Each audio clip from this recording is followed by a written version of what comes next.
السلام عليكم ورحمة الله. الجوزية صنف كده جديد من الحلويات بقى بيتعمل خصوصا بالآلة اللي هي بتاعت صنعة الوافل والدوناتس. في وش كده بيركب خاص بالجوزية.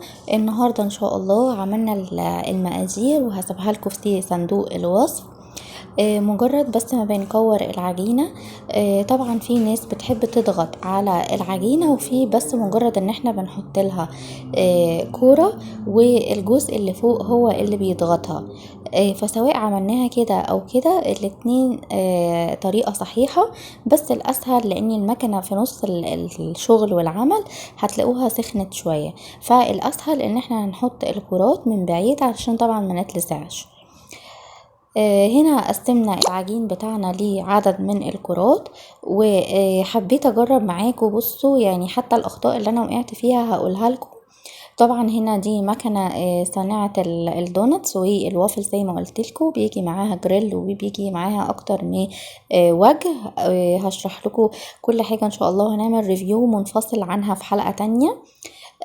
هنا بقى الجوزية بتاعتنا ابتدت تطلع. شوفوا هنا كنا عاملين الكرات اكبر حجم، فده خلاها من الحوالين كده تبقى ليها حافة اكبر شوية من اللي احنا محتاجينها، فطبعا هنضطر ان احنا نشيل الحواف بتاعتها دي بالسكينة. فده خلاني بعد كده اعمل الكرات متوسطة الحجم. لو صغيرة هتتعبني لما اجي اقفل الوجهين مع بعض، ولو كبيرة زي ما قلت لكم هتعمل حافة عريضة قوي مش محتاجينها. فخلوا الكرات متوسطة الحجم علشان هي العجينة بتكبر شوية عن الحجم اللي احنا حاطينه مع طبعا التسوية. نقدر بقى نحشي العجينة بتاعتنا بحشوة النوتيلا. انا النهاردة حشيتها بحشوة النوتيلا الكريمي، طبعا ممكن بصوص الطوفي، ممكن بصوصات الكراميل الجاهزة او صوصات الفراولة، وان شاء الله نعمل لكم برضو الحاجات دي في البيت. ده شكلها بعد التسوية، شوفوا ما شاء الله كمية صغيرة، لكن يعني العجينة عملت كمية كبيرة. اقصد ان العجين كان كميته صغيرة، لكن زي ما بنقول رمى في الاشكال، لان هي بتتقطع على هيئة قطع صغيرة. هنا حشيتها نوتيلا لان ده كان الموجود عندي في البيت.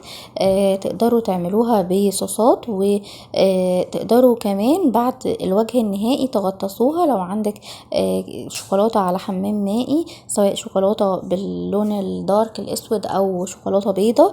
الولاد هيحبوها قوي، بس انا علشان ما حبيتش يبقى طعمها حلو بزيادة فحطيت الشوكولاتة من الداخل فقط. ده شكلها، هي بتسمى جوزية لان هي بتبقى شكل كده عين الجمل، وحطيت بعض من عين الجمل الصحيح. دي المكنة سوناتشي اللي انا عملت بيها الجوزية بتاعتي النهاردة. ان شاء الله هيبقى في حلقة منفصلة. يا رب تكون الطريقة عجبتكم، ومع كوباية شاي او قهوة وهتاكلوا احلى جوزية معمولة في البيت بنظافة. هتعجب الولاد خصوصا ان شكلها حلو كده وصغير وكيوت. سيبولي رأيكم وان شاء الله هجاوب على كل اسئلتكم. حدوتة بيتي.